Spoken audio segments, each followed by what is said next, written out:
us about yourself and what you do for a living.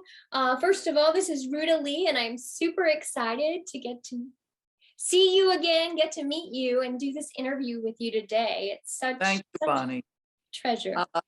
If people don't know what I do for a living, then they haven't been part of this planet for a while, because I earn a living by singing and dancing and acting and performing and chatting and advising and sometimes a little lying in film, in television, on the stage, everywhere. I've had a career in show business for 70 years. So I'm rather happy to be part of this industry, which has been very, very good to me. And it has provided me with a living and an income. It's provided me with great experiences. And above all, it's provided me with great laughs. Oh, that's incredible. I actually watched one of your movies last night, the Sergeant's 3. Oh, yes. You're just as gorgeous now as you were back then. What is your secret? Oh, bless you. What a lovely thing to say. It's called makeup. A little thicker every year, you know how it is. But that movie, Sergeant's 3, which if people haven't seen it, is a remake of the fabulous Gunga Din story as a Western instead of an Indian Western. I mean, Sikh Indian Western. It's now an American Apache Western. And it's rather wonderful. And it's a silly movie because it's very comedic, but working with and being leading lady. Yes. Sinatra, Dean Martin, and Sammy Davis, and Peter Lawford, and Joey Bishop, and the Crosby Boys, and so many other wonderful nightclub comedians, Hank Henry. Oh, great people, Sonny. Oh, Jesus, great people. Anyway, it was the most fun I've ever had in my life. And working with Frank Sinatra, needless to say, is a very special treasure. Oh, that's so incredible. So incredible. So, I mean, what was it like working with those guys? I mean, I guess at that time they hadn't really, they weren't quite superstars Oh, yet. my dear, weren't born when they were stars. They were huge, huge stars when we did Sergeant's 3. Oh, really? They were the biggest names in Las Vegas and everywhere else. Oh, my dear, you have to read your history books. They are phenomenal. You know, they were very big stars. And I was so dazzled to be invited to be the leading lady of the piece. In the original movie, it was Cary Grant, and I believe Douglas Fairbanks, and my part was played by Joan Fontaine in the original Gunga Din. So it was great fun to step into her shoes to do the part slightly more comedically than before, you know, but a beautiful, beautiful show, needless to say. Well, and how did you have the opportunity to get this part? That little squirt that you see coming into the picture is the new adoptee of mine, Yo-Yo.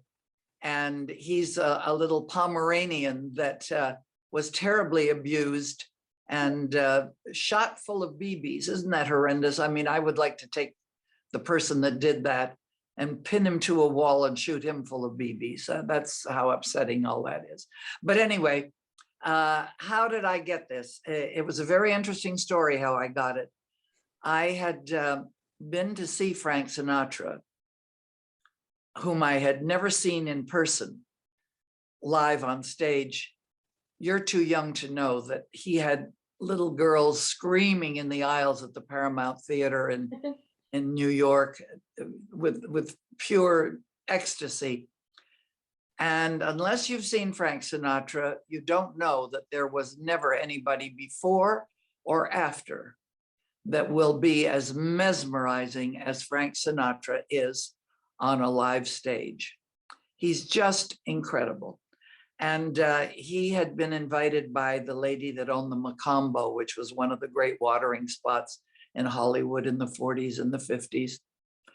And all those spots were dying now because television had taken a hold and nobody was going to nightclubs and supper clubs and all of that anymore. And so she prevailed upon Frank Sinatra to come in and play a week. And then she said, maybe, you'll get Dean to come in and play and Sammy to come and play. And that's the way it went, maybe Victor Moan. And I was invited by a friend that I lived near here in Palm Springs to go. He invited like 12 people, and we all had the front row at the Macombo. And supper clubs and nightclub stages are really very small. They're meant for solo performers with smaller groups or a comedian. And Frank, of course, only works with a full orchestra. And so he had his orchestra filling the entire stage, and he was working on a tiny little dais in front of the orchestra. And I sat there looking directly up at him like this, and of course, just captivated by him. And a note came around to our host at the table and said, would you mind bringing Miss Lee around to meet me and my wife?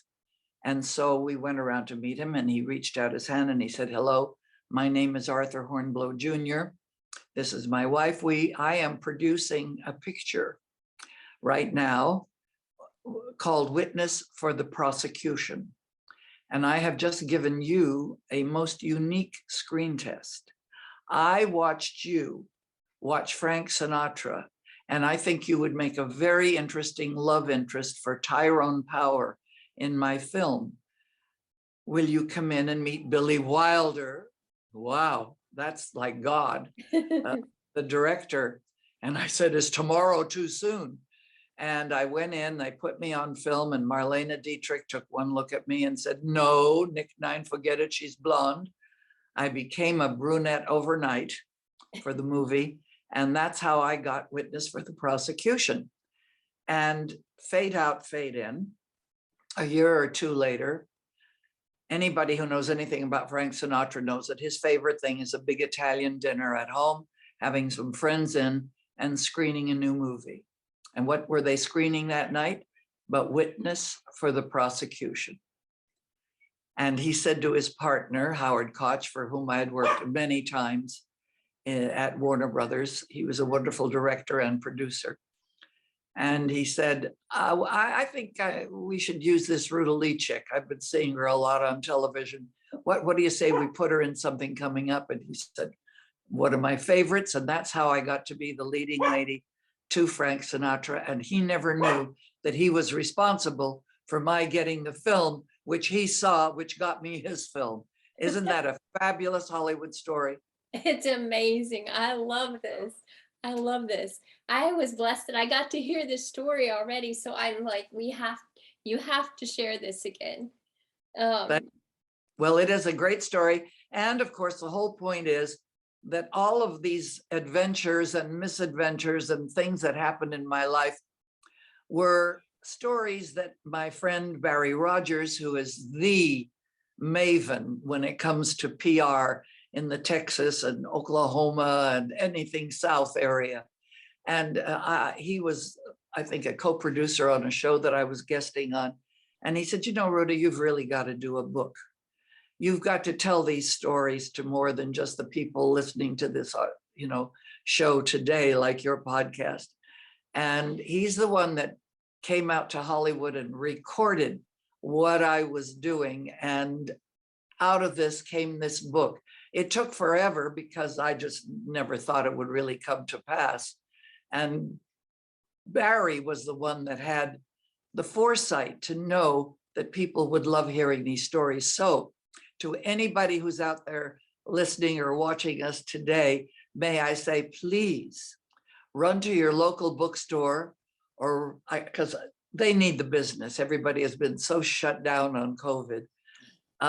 Local bookstore or Barnes and Noble, or if you're a little bit lazy like I am, then Amazon.com, and buy my book. I think you'll have a great read, a lot of stories to tell about the millions of people that I've worked with in the business and got to know and befriended, and they befriended me. And the title is Consider your ass kissed. I love it. I mean it. You know, Debbie Reynolds and I headed up the Thalians, which is a charity organization that was, in quotes, called Hollywood, in quotes, for mental health. And we shone the spotlight on mental health issues. And, you know, it's been the disease that's hidden in the closet. And so we Thalians, a small group of young Hollywood people, well, 60 years ago, we were young, shone the Hollywood spotlight on mental health. And we built the first clinic and building that went into the Cedars-Sinai complex in Los Angeles. And then some 55, 60 years later, we realized that we were missing the boat. We were shining the spotlight and giving aid and comfort to mentally ill and emotionally disturbed people from pediatric through geriatric, but somehow we had not focused on probably the most important, and that is the care of our returning veterans, these beautiful young people that we send into hazardous places all over the world. And sometimes they come back and they slip through the cracks when it comes to mental health. So we joined up with Operation Mend at the Ronald Reagan Hospital at UCLA in Hollywood, in California. And they take care of the broken, fractured bodies, and we Thalians try to take care of the broken and fractured mind and spirit. And we've raised millions and millions of dollars for mental health. Now we're trying to raise them specifically for the care of our returning veterans. So if any of your listeners and viewers are of a mind to reach into their pocketbook, I don't care if it's $5 or $500 or $500,000, consider your ass kissed if you send it to the Thalians, THALIANS.org. Remember, not .com, but .org. And you'll read all about us and you'll be able to contribute. And what'll I do but say, consider your ass kissed. That's such an incredible thing that you're doing. And to have raised more than $35 million, you know, in the lifetime of this organization, it's just incredible. And thank you so much, you know, for what you do and giving back, because you don't have to do this, you know. No, I do have to. I think everybody in this world that is lucky enough to be a citizen of these blessed United States should wake up to the fact that we do need to bless these United States instead of cursing it, which seems to be the popular thing to do nowadays. And I want our youngsters to wake up to the fact that we should be so thrilled to be members of the true American spirit. And we do have to help those who can't help themselves. And that really, really is the issue with our returning veterans who are willing to put their lives on the line for America.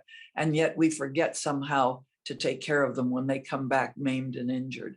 And so I thank everybody that does consider it their obligation and their duty and their responsibility to reach into their pocketbooks or into the time that they have to help, whatever way you can, contribute to somebody in this world that needs your help. Amen. Thank you. Thank you so much. And you started this with Debbie Reynolds. Y'all were best friends and you started being part of the organization. I didn't start the organization. I came into it about 5 years after it had been started. But Debbie was one of the founding members. Our first president was Hugh O'Brien. And then our second president was singer Margaret Whiting, that you probably know because you see her albums and you know her music. And then it was Debbie Reynolds, and then it was Donald O'Connor. And then it became me as president, but I had been involved in the organization for quite some time. And Debbie saw in me a worker that I put my money and my effort and my energy where my mouth is. and did more than just talk about doing good. I really worked hard at it. And Debbie and I produced, 60 years of shows that raised all kinds of wonderful money. And, we talked about this before in our conversation, Bonnie.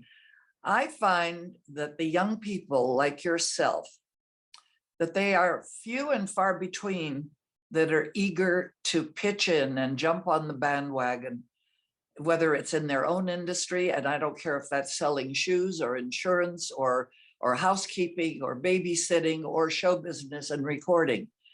Very few are willing to get out there and help somebody else.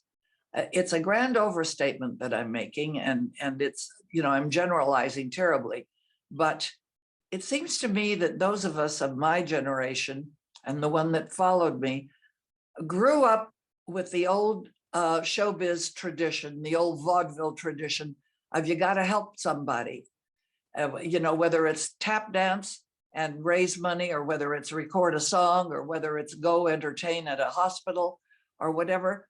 The young people today are not willing to do that. They need a private plane sent for them. They need to invite 12 people to join the table. And so any event you're doing, you hear ka-ching, ka-ching, ka-ching, the money just going to pay for a star to appear for you. Whereas Frank Sinatra and Dean Martin and Sammy Davis and Angela Lansbury and Whoopi Goldberg and Liza Minnelli all came and worked for free and had a fabulous time doing it. And like Frank Sinatra, Lord, he was the most generous man I've ever known. He even picked up the tab for the orchestra, when we were doing a show. And all of these shows raised money for those who needed it. And now it's tough to find somebody to honor.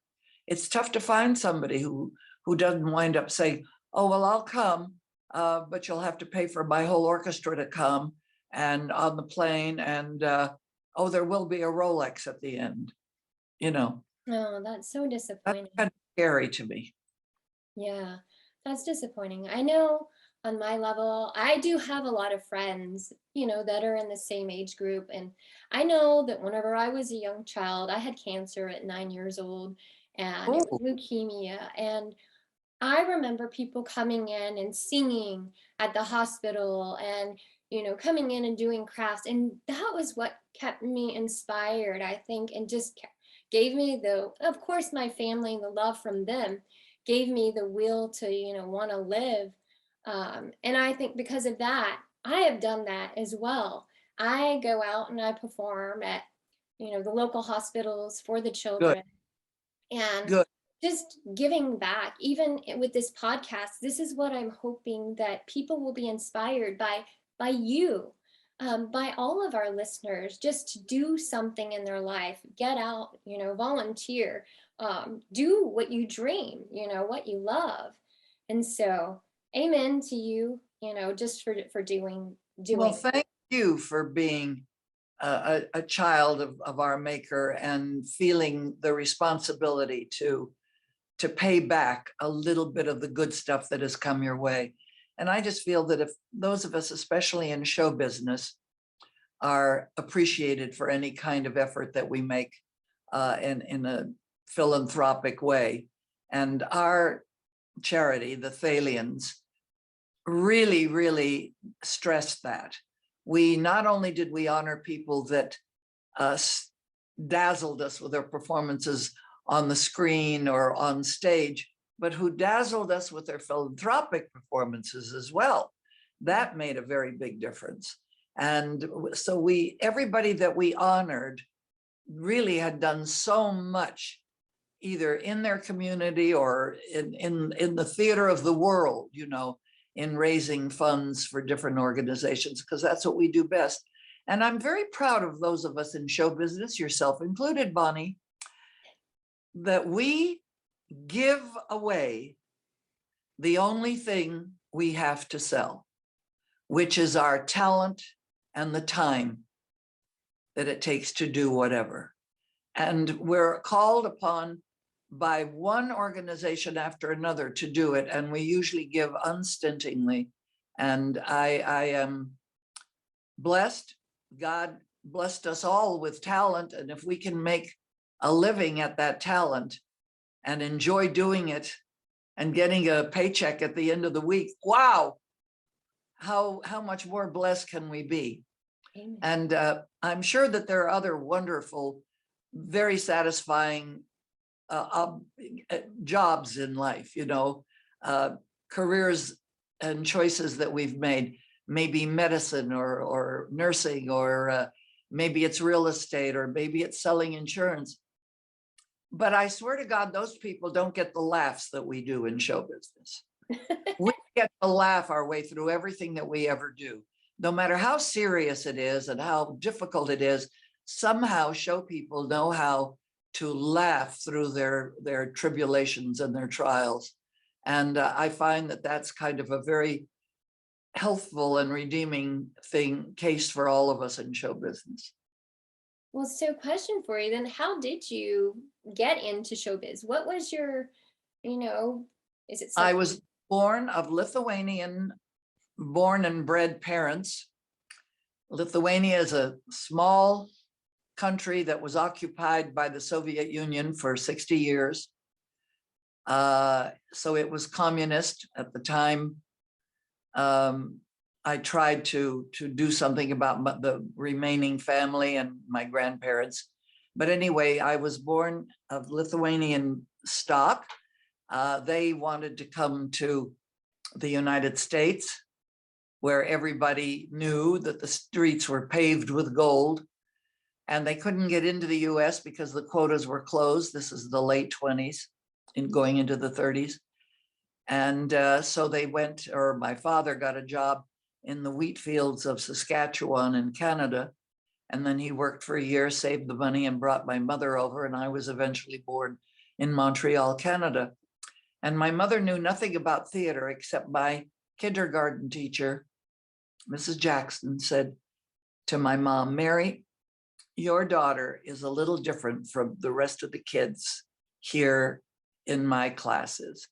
And I think that you should give her music lessons and dancing lessons and whatever you can afford to give her." Now, remember, my folks were hardworking people. They didn't have a pot to pee in, And my mother somehow managed to talk my father into giving me a few dollars for dance lessons and whatever. And my mother didn't know anything about theater. I got to do some of the plays at church and at school. That was about the extent of my career. But she did see movies, and she did think that whatever Shirley Temple did, I could do. And so she continued to see to it that I did have my dance lessons. And then eventually she was wonderfully in touch with a priest that headed up the Lithuanian Catholic parish here in,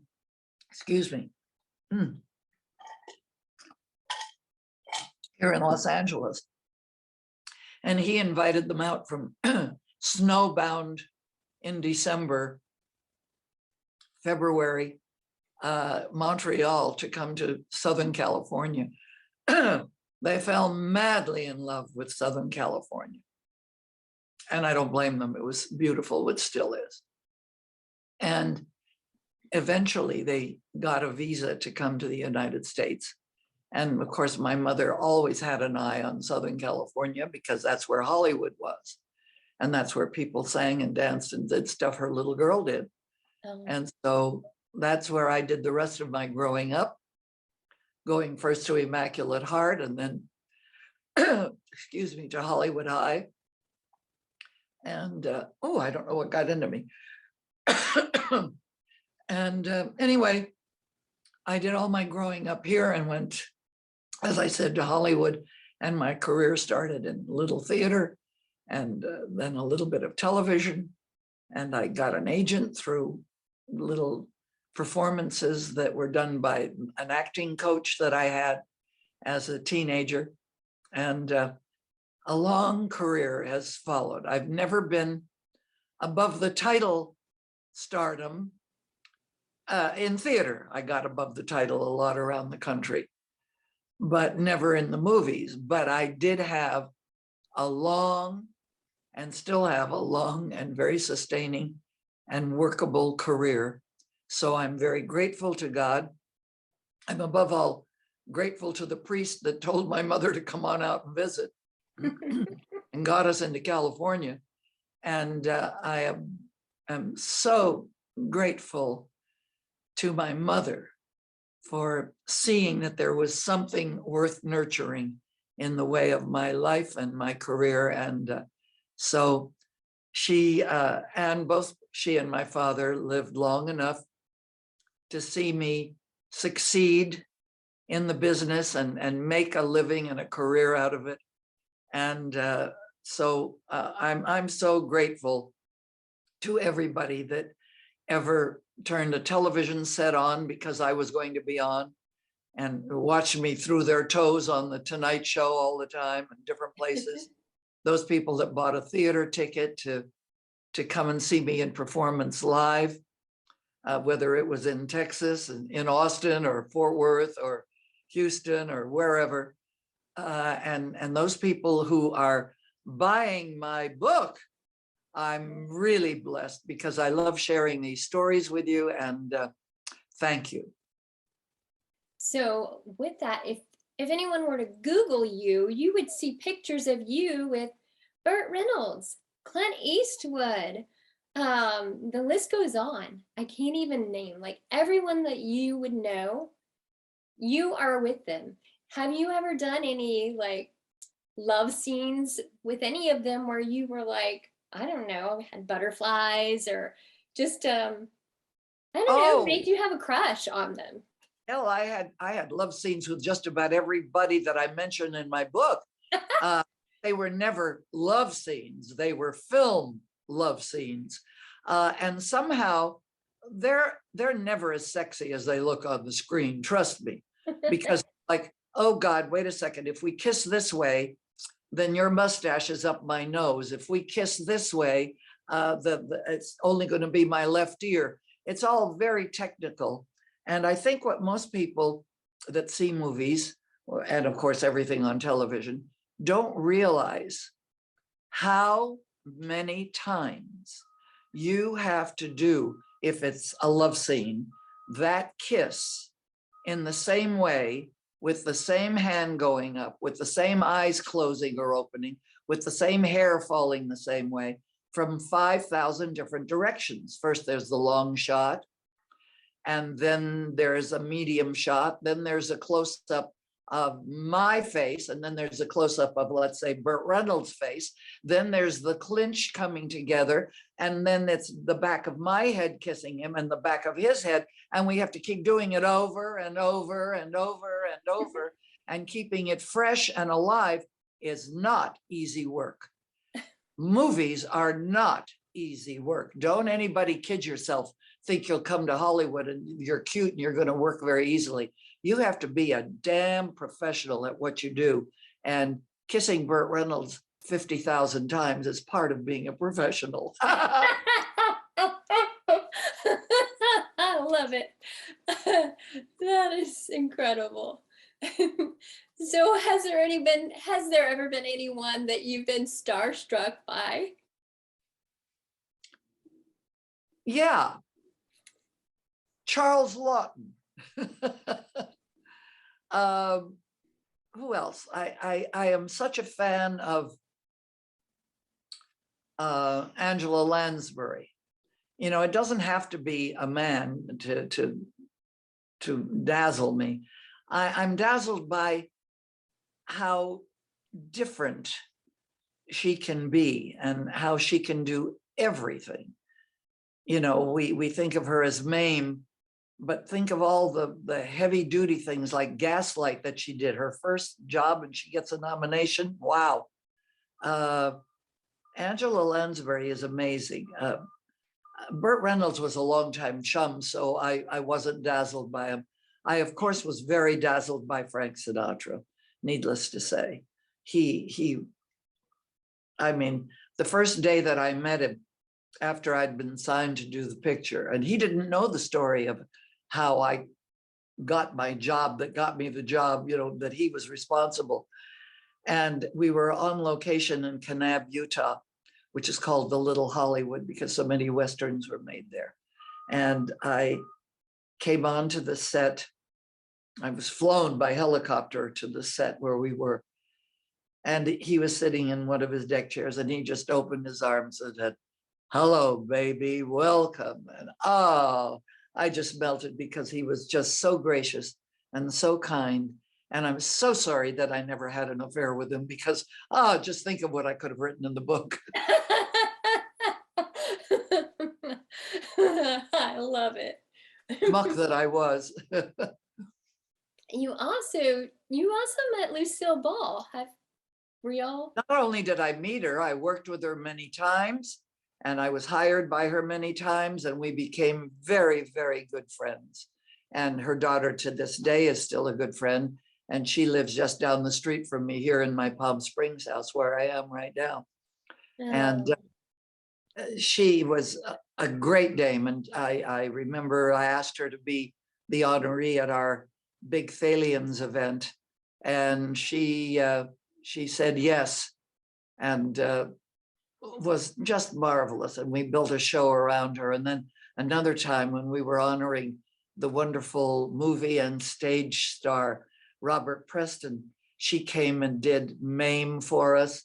Mary Martin, who was, of course, my idol, came and did Flaming Agnes from I Do that she had done with Robert on Broadway. And we had great stars. Sammy Davis did Trouble in River City. These are all numbers that Robert Preston had done. And it was one of the greatest shows of all time. But then again, you see, these were all great stars of a slightly older than the now generation. And they were very willing to come and give of their time and rehearse and do all of that and do a show for us. And they honored Debbie and they honored me because they knew that we were doing hard work that needed help. And they honored the two ladies that were very responsible for doing the work. That's just incredible. So what was it like? You and Debbie were best friends. Is that? Yes. And I miss her terribly. And I was in Mexico, at my home in Mexico when she died. And what an extraordinary story that was, that her daughter dies and then she dies the next day. I didn't know, and friends came and told me the story. And of course, it hit me like a sledgehammer. But amazingly enough, one of the people that told me was George Pinocchio, who was responsible for the title of my book, by the way. And he told me what had happened. And he said, "Do you have it in you? Do you have the strength to give me a few minutes for ABC television?" He's the red carpet man for ABC television. And I thought, oh my God, I don't know if I'll be able to talk. Tearfully, maybe I did, but nevertheless, it was like Debbie tapped me on the shoulder and said, "You have more to say." And I did probably 30 to 45 minutes talking about the great, hey, hush, I'm talking about the great Debbie Reynolds and what she meant to all of us and what she meant to the world and how good she was, and that she was truly in life the Girl Scout that she always aimed to be and was generous with her time and energy. And what can I do but say, thank you, God, for the privilege of having her as a best friend. Shush. That's Shush. so beautiful. And I know she's looking down at you, just saying, just so blessed, feeling so blessed, to She always is. Yeah, she always is. And she's still so much a part of the Thalians, and we honor her at every event. We just had a beautiful Christmas event. We can't do, the last 2 years, we haven't been able to do the big events that raise the huge dollars. But thank God that there are some people in this world that feel blessed and like they need to contribute, and that give me, large sums of money to keep us going and to keep our returning veterans in treatment. So I thank them, and as I say, consider their ass kissed. Thank you. Thank you so much for everything you do. I just have a couple more questions for you. Okay. And I thank you so much for the time that you've taken out of your day to share this, with listeners and inspire them and, contribute to your organization and buy your book. I'm excited. Actually, I've got that on order already. So You'll have a good time. You'll know everybody I know. Some of them will be way too old for you to know, but learn about them because they're the really important part of our history. What's happening today is so flash in the pan and then gone. And the stars of yesterday were built and they stayed stars for 50 and 60 and 70 years. And that's not happening nowadays. So do learn about them, Bonnie. You will not regret it. So just a few more questions. So was there ever a time when you felt like, what am I doing here? Am I like good enough? And I'm surrounded by all of these, Frank Sinatra, Sammy Davis Jr., all of these people, Dean Martin. Is there? I never thought that I wasn't good enough. I think part of being in the business is having confidence, knowing that just because you get no, 100 times to every yes, you're right for the part, that's an amazing thing we have to live with in our business is rejection. And you have to learn to be confident about yourself and what you have to contribute and just go for it to the best of your ability. You don't always fit the role or somehow you don't strike the producer and director. We're always, unfortunately, at our business at somebody else's whim. Rarely do we produce our own material, but I was always very happy to be among these people. And somehow in my youth, I was stupid and thought, oh, this is going to be around all the time. So I didn't keep notes or mementos or photographs or things that really counted. And when I went to do stuff for my book, I realized how little material I had that I should have kept. So I suggest, dear Bonnie, that as you go along, keep all those silly photographs if you're being ridiculously foolish with your fellows performing, or banging someone on the head with your guitar or whatever. Keep those things, keep those memories and record them because you'll want them someday. Well, so are there any tips or suggestions that you would give to anyone that wanted to start a career, doing this? Yes, I would say educate yourself in your career as much as you can, but beyond your career, educate yourself in the knowledge of the world. You can't learn it all, working through show business. You learn a lot, but it's nice if you have an education along the way and you have enough smarts to have a job to support you while you are reaching for the stars. And that's what we're doing all the time in our business. I don't care if you're a musician, a dancer, an artist, you're always at somebody else's whim or at somebody else's price or at somebody else's desire to purchase. And therefore, get a job. I don't care if it's waiting tables or running a restaurant or selling real estate or selling shoes. Do something to sustain yourself while you are going for that brass ring that is so hard to get on that merry-go-round called show business. Definitely. Well, I'm sorry that this has to end. I feel like I've got so many questions that I still haven't asked you. And this is Well, we'll do it again. Been incredible. Yes, I would love to. You're amazing. So thank you. I wish you so much wonderful luck. You're clearly a talented girl. You've been blessed that you are no longer in that dreadful state of cancer. I just commend you for, and talk about it on your podcast. The fact that you're a survivor and that there are ways now, no longer is hearing that you've got cancer the death knell that it used to be.